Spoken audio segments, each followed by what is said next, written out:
नमस्कार, मैं हूं नारायण और आप देख रहे हैं डिजिटल भारत पे। दोस्तों, आज इस वीडियो में एईपीएस सर्विसेज यूज करने में जो आपको दिक्कत परेशानी हो रही है सेंट्रल बैंक ऑफ इंडिया की, इसके बारे में बात करेंगे। फेल्ड ट्रांजैक्शन के केस में एज पर आरबीआई क्या गाइडलाइन है, इसके बारे में देखेंगे, पूरी डिटेल में बात करेंगे।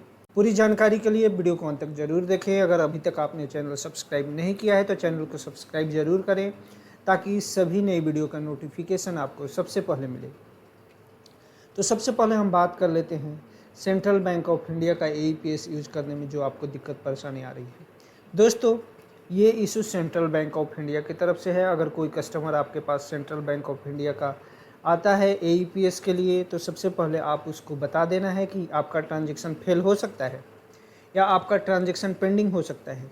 क्योंकि अगर आप सेंट्रल बैंक ऑफ इंडिया का आप ट्रांजैक्शन करेंगे और पेंडिंग और फेल होगा, तो फिर कस्टमर आपको परेशान करना स्टार्ट करेगा। इसलिए आपको पहले बता देना है कि अगर आप सेंट्रल बैंक ऑफ इंडिया का कैश निकालना चाहते हैं तो इसकी कोई गारंटी नहीं है और आपको फेल के केस में, पेंडिंग के केस में प्रॉपर वेट करना पड़ेगा। दूसरी हम बात करते हैं एज पर आरबीआई गाइडलाइन, इसका क्या रूल है। अगर कोई ट्रांजैक्शन फेल हो जाता है उस केस में आरबीआई का क्या गाइडलाइन है। आप आरबीआई के साइट पे जाएंगे, इसका लिंक आपको डिस्क्रिप्शन बॉक्स में भी मिल जाएगा, जहाँ पे आप इस नोटिफिकेशन को देख सकते हैं। यहाँ पे देख सकते हैं टैट दिया है, टर्न अराउंड टाइम। इसको आप पढ़ सकते हैं पूरी डिटेल में। हम नीचे देखते हैं, यहाँ पे दिया हुआ है turn around time and customer compensation for failed transaction using authorise payment system. Customer का क्या कंपनसेशन होना चाहिए, कितने दिन में पैसे आपको वापस आना चाहिए। यह आरबीआई का नोटिफिकेशन है। आपका ट्रांजैक्शन फेल होता है और अगर आप बैंक में जाते हैं, बैंक वाला कंप्लेन लेने से मना करता है, तो आप इस नोटिफिकेशन को प्रिंट आउट करके बैंक वाले को दिखा सकते हैं कि देखिए ये आरबीआई का गाइडलाइन है जिसको आपको फॉलो करना है। यहाँ पे आप देख सकते हैं description of incident, framework of auto reversal and compensation, time for auto reversal, compensation payable, ये है। इसमें देखते हैं एटीएम से अगर आपका ट्रांजैक्शन फेल होता है, एटीएम इंक्लूडिंग माइक्रो एटीएम, तो यहाँ पे proactive reversal of failed transaction with in maximum T+5 day.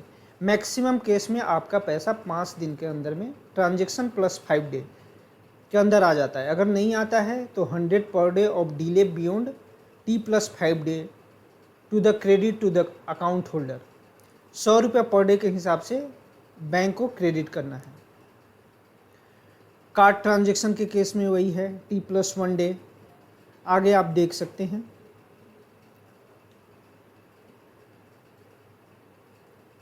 IMPS account debited but beneficiary account is not credited.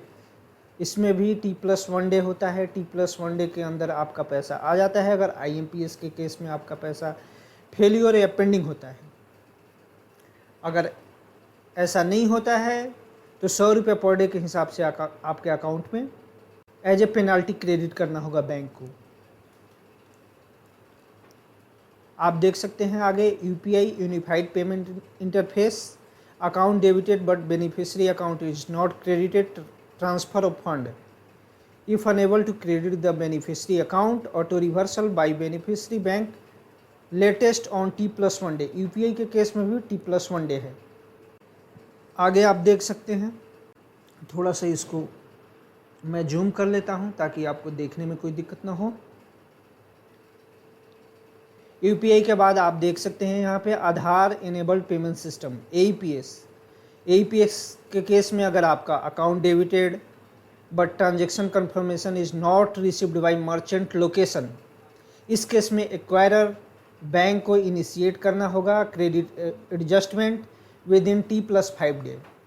मतलब ट्रांजैक्शन इनिशिएट होने के T+5 डे, 5 दिन के अंदर में आपके यहाँ उसको क्रेडिट करना होगा। अगर नहीं करता है तो आप उसको बैंक को 100 रुपये पर डे के हिसाब से पेनल्टी कस्टमर के अकाउंट में क्रेडिट करना होगा। दोस्तों, इस तरीके से आप आगे भी देख सकते हैं। प्रीपेड पेमेंट इंस्ट्रूमेंट के केस में भी वही T+1 डे है। तो इस तरीके से आप नोटिफिकेशन बैंक को दिखा सकते हैं कि ये बैंक का रूल है, इसको आपको फॉलो करना है। आगे हम बात करते हैं कमीशन के बारे में। दोस्तों, अगर कोई कंपनी जेन्युइन है, जेन्युइन सर्विस प्रोवाइडर है, तो कमीशन आपको स्टैंडर्ड कमीशन देगी। ये नहीं कि आपको कमीशन 15 रुपया, 20 रुपया, 25 रुपया AEPS सर्विसेज पे आपको मिलेगा। अगर कंपनी को खुद 20, 25, 30 रुपया नहीं मिलता है तो आपको कैसे देगा? आपको दे नहीं सकता। इसी से पता चलता है कि कौन सी कंपनी लॉन्ग टर्म मार्केट में रन करेगी और कौन सी कंपनी शॉर्ट टर्म के लिए आई है, जो आपको कमीशन का लालच देके आपके अकाउंट से पैसे लेके जाना चाहती है। तो इन बातों को आपको समझना है, इन बातों को फॉलो करना है और डिजिटली आपको अवेयर रहना है कि कैसे आप इन लालच के चक्कर में न पड़े और आप सेफ और सिक्योर रहें। दोस्तों, तो इन सब बातों को आपको ध्यान रखना है और आपको बिल्कुल लालच में नहीं पड़ना है। जेन्युइन कंपनी के साथ काम करना है। जेन्युइन कंपनी के साथ काम करेंगे तो आपके साथ फ्रॉड नहीं होगा। हम लोग आपको न केवल सर्विसेज प्रोवाइड करते हैं, बल्कि इसके अलावा डिजिटली अवेयर करते हैं ताकि आप जेन्युइन कंपनी को आइडेंटिफाई कर सकें, प्रॉपर तरीके से उसके साथ बिजनेस कर सकें और आपके साथ फ्रॉड ना हो। दोस्तों, तो इन बातों के साथ आज मैं इस वीडियो में इतना ही आपसे कहना चाहूँगा। अगले वीडियो में हम फिर नए टॉपिक, नए इन्फॉर्मेशन के साथ आएंगे। तब तक के लिए आपको नमस्कार। अगर आपको वीडियो अच्छा लगे तो लाइक और शेयर ज़रूर कीजिए।